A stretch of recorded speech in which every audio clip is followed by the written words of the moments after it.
Assalamualaikum warahmatullahi wabarakatuh. Kami dari kelompok 2 akan mempresentasikan hasil dari makalah kami dengan judul Sejarah Perkembangan Filsafat. Sebelumnya perkenalkan dulu, nama saya Ibu Fatma Zahro dengan NIM 201200443 dan juga rekan saya Yusril Anwar dengan NIM 201200430. Di sini kami akan membahas 5 materi. Yang pertama, latar belakang munculnya filsafat. Yang kedua, filsafat periode Yunani kuno. Yang ketiga, filsafat periode pertengahan. Yang keempat, ada filsafat pada periode modern. Dan yang kelima, ada filsafat periode kontemporer. Materi yang pertama yaitu latar belakang munculnya filsafat. Filsafat, terutama filsafat barat, muncul di Yunani semenjak kira-kira abad ke-7 sebelum Masehi. Filsafat muncul ketika orang-orang mulai berpikir dan berdiskusi akan keadaan alam, dunia, dan lingkungan di sekitar mereka, dan tidak lagi menggantungkan diri pada dogma agama untuk mencari ajaran atas pertanyaan-pertanyaan yang muncul. Nah, dalam perkembangannya, filsafat ini terdapat 4 periode. Yang pertama, periode Yunani kuno, yang kedua, periode pertengahan, yang ketiga, periode pada abad modern, dan yang keempat, periode pada abad kontemporer. Filsafat periode Yunani kuno. Zaman Yunani kuno ini ada yang menyebutnya dengan zaman filosofi alam, sebab tujuan filosofi mereka adalah memikirkan soal alam besar. Fuad Hasan menyebutnya dengan ciri pemikiran kosmosentris, yaitu para filosof mempertanyakan asal-usul alam semesta dan jagat raya. Pengamatan terhadap gejala kosmik dan fisik sebagai upaya menemukan sesuatu asal-muasal, yaitu arche, yang merupakan unsur awal terjadinya segala gejala. Periode filsafat Yunani merupakan periode penting sejarah peradaban manusia, karena waktu itu terjadi perubahan pola pikir manusia dari mitologi atau pola pikir yang mengandalkan mitos untuk menjelaskan fenomena alam kepada yang lebih rasional. Yang ketiga, filsafat pada periode pertengahan. Pemikiran-pemikiran filsuf yang muncul pada masa abad tengah mempunyai corak yang berbeda dibanding pemikiran-pemikiran filsuf pada masa Yunani kuno. Pada masa Yunani kuno, para filsuf berpikir dan menyampaikan pikirannya dengan bebas dalam rangka mengembangkan pengetahuan dan mencari kebenaran. Pada masa abad tengah, pemikiran dan hasil pemikiran para filsuf dibatasi oleh dogma atau agama. Bahkan pada tahun 529 sebelum Masehi, ketika Kaisar Justinianus berkuasa, ditutuplah semua sumber pemikiran filsafat Yunani. Pemikiran bebas para filsuf Yunani dianggap mengganggu dan melemahkan iman. Oleh karenanya, semua sekolah-sekolah filsafat di Athena ditutup dan buku-buku karya filsuf-filsuf Yunani dibakar. Banyak sejarawan menilai bahwa pada masa abad tengah, kebudayaan dalam arti sebenarnya tidak berkembang. Kebudayaan dalam arti hasil kemampuan budi manusia yang bebas, tanpa dibatasi, dan diarahkan oleh dogma agama, tidak pernah lahir pada masa abad tengah. Oleh karenanya, di dalam sejarah kebudayaan barat, masa abad tengah sering dinilai sebagai The Dark Age. Bahkan secara ekstrim, ada yang menyebut sebagai abad biadab karena akibat pembelengguan karya budi oleh dogma agama ini. Manusia tidak memiliki kebebasan untuk mengembangkan potensi yang terdapat pada dirinya. Dua pemikir filsuf besar pada masa abad tengah yang pemikirannya berpengaruh pada pemikiran-pemikiran pada masa kemudian, yaitu St. Augustine pada tahun 354 sampai 430 sebelum Masehi dan Thomas Aquinas pada tahun 1225 sampai 1274 sebelum Masehi. Baik, terima kasih. Selanjutnya yaitu filsafat periode abad modern. Istilah modern berasal dari kata moderna, yang artinya sekarang, baru, dan saat ini. Dari pengertian tersebut dapat dikatakan bahwa manusia senantiasa hidup di zaman modern. Dari beberapa literatur sejarah mengatakan sekitar 1500 tahun adalah kelahiran zaman modern di Eropa. Modernitas tidak selalu merujuk pada periode, tetapi juga suatu bentuk kesadaran yang terkait dengan pembaruan.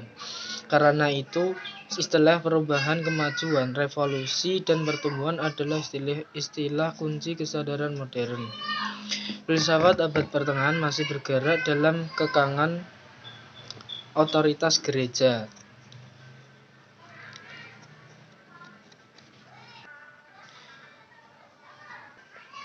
Setelah zaman pertengahan, filsafat barat menjadi suatu kuasa rohani yang berdiri sendiri, dengan waktunya sendiri. Hal ini disebabkan karena timbulnya aliran humanisme dan renaissance, yang lebih memusatkan perhatiannya kepada manusia itu sendiri. Renaissance diambil dari istilah bahasa Prancis, yang artinya lahir kembali. Istilah ini biasanya digunakan oleh para ahli sejarah untuk menunjuk berbagai periode kebangkitan intelektual yang terjadi di Eropa, khususnya. Sepanjang abad ke-15 dan ke-16, istilah ini mula-mula digunakan oleh seorang sejarah terkenal yang bernama Michelet, kemudian dikembangkan oleh J. Burckhardt tahun 1860 untuk konsep sejarah yang menunjuk kepada periode yang bersifat individualisme. Kebangkitan kebudayaan antik, penemuan dunia yang manusia sebagai periode yang dilawankan kepada periode abad pertengahan. Pada abad pertengahan, pola pikir manusia ditandai adanya persatuan, keutuhan, dan totalitas yang koheren dan sistematis, yang tampil dalam bentuk metafisika dan ontologi. Oleh abad pemikir abad pertengahan, realitas digambarkan sebagai sebuah tatanan sistematis yang hierarki, mulai dari kenyataan yang tertinggi sampai yang terendah, dari abstrak sampai yang konkret. Masa Renaissance, masa ini juga sering disebut sebagai zaman humanisme. Maksud perumpamaan tersebut ialah manusia diangkat dari abad pertengahan. Pada abad tersebut, manusia kurang dihargai kemanusiaannya. Kebenaran diukur berdasarkan ukuran otoritas gereja, bukan ukuran yang dibuat oleh manusia itu sendiri. Humanisme mengukur kebenaran haruslah dari manusia, karena manusia mempunyai kemampuan berpikir dan potensi. Bertolak dari sini, maka humanisme menganggap manusia mampu mengatur dirinya sendiri dan mengatur dunia. Dalam filsafat periode modern, ada beberapa aliran yang kemudian dibagi, yaitu sebagai berikut. Pertama, filsafat aliran rasionalisme, terus empirisme, dan lain sebagainya. Tapi dalam pertemuan kali ini, saya hanya menyinggung dua aliran, yaitu rasionalisme dan empirisme. Karena mengapa? Untuk mengulas sekilas saja, nanti ketika ada tambahan dari teman-teman semua atau Bapak dosen pengampu filsafat pendidikan, yaitu Bapak Ahmad Sultan, mungkin bisa nanti menambahkan sedikit mengenai aliran-aliran lain yang ada di dalam modern ini, yaitu yang saya tahu mengenai idealisme, marxisme, terus fenomenologi, dan lain sebagainya.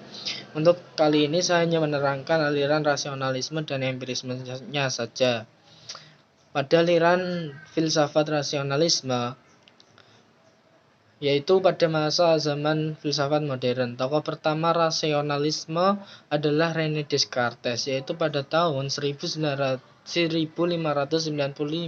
sampai 1650. Tokoh rasionalisme lainnya adalah Baruch Spinoza dan Gottfried Wilhelm Leibniz. René Descartes disebut sebagai bapak filsafat modern. Menurut Russell, kata bapak pantas diberikan kepada Descartes karena dialah orang yang pertama pada bahasa modern untuk yang membangun filsafat berdasarkan keyakinan dirinya sendiri yang dihasilkan oleh pengetahuan akaliah atau logika. Descartes sangat menyadari bahwa tidak mudah meyakinkan tokoh-tokoh gereja bahwa dasar filsafat adalah rasio. Tokoh-tokoh gereja waktu itu masih berpegang teguh pada keyakinan bahwa dasar filsafat haruslah iman sebagaimana tersirat dalam jargon Credo ut Intelligam yang dipopulerkan oleh Anselmus. Untuk meyakinkan orang bahwa dasar filsafat haruslah akal, ialah menyusun argumentasinya dalam sebuah metode yang seringkali disebut cogito Descartes atau metode cogito saja. Metode tersebut dikenal juga dengan metode keraguan Descartes. Lebih jelas, uraian Descartes tentang bagaimana memperaih hasil yang sahih dari metode yang ia canangkan dapat dijumpai dalam bagian kedua dari karyanya Anaximenes Discourse on Method, yang menjelaskan perlunya memperhatikan 4 hal. Langsung atas dasar aturan Descartes mengembangkan pikiran filsafatnya. Ia meragukan segala sesuatu yang dapat diragukan. Langsung saja menuju filsafat aliran empirisme. Para pemikir di Inggris bergerak ke arah yang berbeda dengan tema yang telah dirintis oleh Descartes. Mereka lebih mengikuti jejak Francis Bacon, yaitu aliran empiris. Empirisme adalah suatu doktrin dalam filsafat yang menekankan peranan dalam pengetahuan melalui pengalaman yang diperoleh dari indera manusia. Dalam hal ini, istilah empirisme diambil dari bahasa Yunani yaitu emperia yang berarti pengalaman. Sebagai suatu doktrin, empirisme adalah lawan rasionalisme. Akan tetapi tidak berarti rasionalisme menolak empirisme. Dapat dikatakan juga bahwa rasionalisme dipergunakan dalam kerangka empirisme. Orang pertama pada abad ke-17 yang mengikuti aliran empirisme di Inggris adalah Thomas Hobbes pada tahun 1588 sampai 1679. Jadi kesimpulannya, filsafat empirisme yaitu filsafat yang mengambil suatu pengetahuan itu berdasarkan pengalaman yang didapatkan dari indera manusia. Bisa dikatakan juga empirisme ini mengkritik dari filsafat rasionalisme yang berdasarkan nalar manusia, tetapi bukan berarti selalu menolak empirisme filsafat rasionalisme ini. Mungkin langsung saja menuju filsafat periode abad kontemporer. Filsafat abad kontemporer merupakan pematangan lebih lanjut dari filsafat barat abad modern. Filsafat barat kontemporer lahir pertama kali di Perancis, Jerman, dan Inggris pada abad 20. Munculnya sebagai reaksi terhadap pendewaan, terhadap rasionalisme dan kritik utama yang dikonstruksi. Dekonstruksi diperlukan karena telah menyisihkan seluruh nilai dan norma dalam menjalankan kehidupan. Ada yang menyamakan makna kontemporer dengan postmodernisme, dan ada pula yang berpendapat bahwa postmodernisme merupakan bagian dari kontemporer dari sisi budaya. Menurut Louis Leahy, postmodernisme adalah suatu pergerakan ide yang menggantikan ide-ide zaman modern. Abad 20 merupakan cikal bakal lahirnya filsafat kontemporer oleh pemikiran Friedrich Nietzsche. Menurut Kenichi Mashima, profesor filsafat sosial di Universitas Osaka, Jepang, Nietzsche sangat mengkritik moral barat terhadap timur yang melalaikan moral atau kebiadaban yang terjadi di Warsaw. Zaman kontemporer ditandai dengan pluralisme atau keberagaman. Bagi Nietzsche, pluralisme diterjemahkan dalam bentuk nihilisme. Istilah nihilisme bukan berarti ketiadaan, namun menunjukkan nilai nol. Mazhab positif logis yang paling terkenal, aliran ketiga filsafat kritis yang memahami pikiran filosof sebagai praksis pembebasan, teori kritis Horkheimer dan Arthur Habermas, dan semua filsafat yang mengikuti aliran Karl Marx dan teori keadilan John Rawls. Aliran keempat memberikan postmodernistik yang berkembang di Prancis dengan tokoh Derrida dan Luther dan di Amerika Serikat. Selain aliran-aliran tersebut, ada aliran lain misalnya Neo-Thomisme dan aliran banyak filsuf juga yang tidak mudah dimasukkan dalam salah satu filsafat tersebut. Berikut merupakan pembahasan filsafat kontemporer, yaitu pertama positivisme. Auguste Comte ialah tokoh pertama atau tokoh terkenal. Bukan tokoh pertama, lebih tepatnya tokoh yang terkenal dalam filsafat positivisme, yaitu mengutamakan empiris daripada rasio dan menggembarkan berpikir induktif, sedangkan René Descartes yaitu sebaliknya. Menurut positivisme, filsafat harus menggunakan prinsip sains untuk menemukan menggunakan prinsip tersebut sebagai pemandu perilaku manusia. Positivisme itu dibagi menjadi dua, klasik dan positivisme modern. Klasik menaruh perhatian pada bidang pengaturan sosial masyarakat secara ilmiah dan adanya gerak kemajuan evolutif dengan alam. Sedangkan positif logis berindak sebagai hamba sains, sedangkan persamaannya keduanya menjunjung tinggi sains dan metode ilmiah dengan mendapatkan pengetahuan yang objektif. Kemudian Neomarxisme dikenal juga sebagai mazhab Frankfurt, lahir tahun 1930 di Institut Penelitian Frankfurt.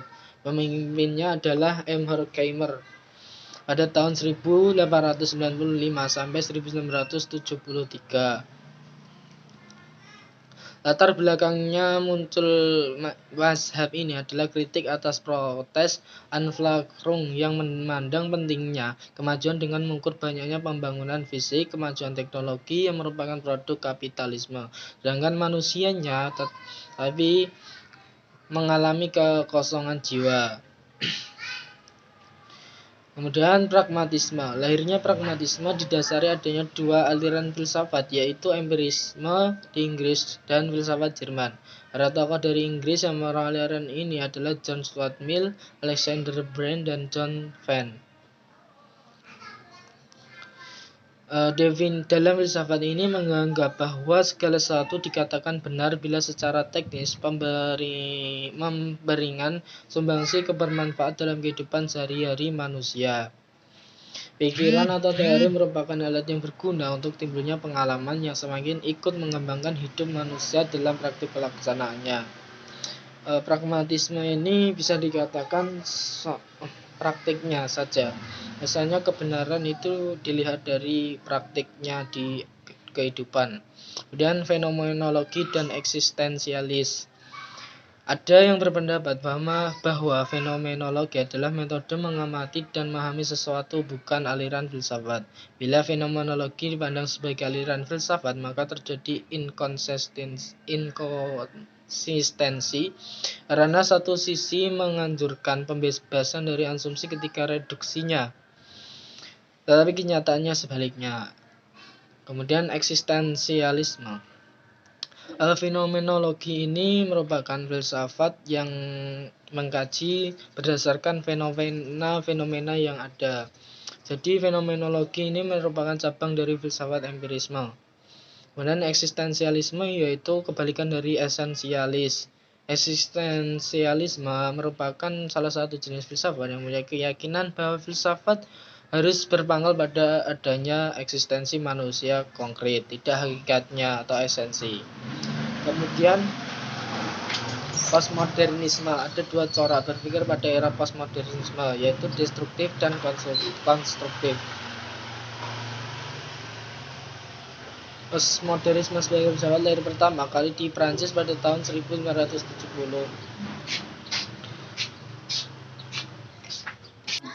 Postmodernisme sebagai filsafat lahir pertama kali di Prancis pada tahun 1970, terlebih setelah Jean-François Lyotard tentang pemikiran postmodern yang mengkritik legitimasi narasi besar modern seperti rasionalisme, kapitalisme, dan komunisme tidak bisa dipertahankan lagi. Postmodernisme lahir sebagai bagian dari modernisme, sebagai bentuk kritik terhadap modernisme lebih tepatnya. Ketika postmodern mulai masuk ke ranah filsafat, post dalam postmodern tidak dimaksudkan sebagai sebuah periode atau waktu, tetapi lebih merupakan konsep yang hendak melampaui segala hal modern. Mungkin seperti itu menurut penjelasan saya mengenai postmodernisme. Kemudian terima kasih atas kesempatan kali ini. Kurangnya dari saya, lebihnya dari Allah Subhanahu wa taala. Billahi taufiq wal hidayah, wallahu muwaffiq ila aqwamit thoriq. Assalamualaikum warahmatullahi wabarakatuh.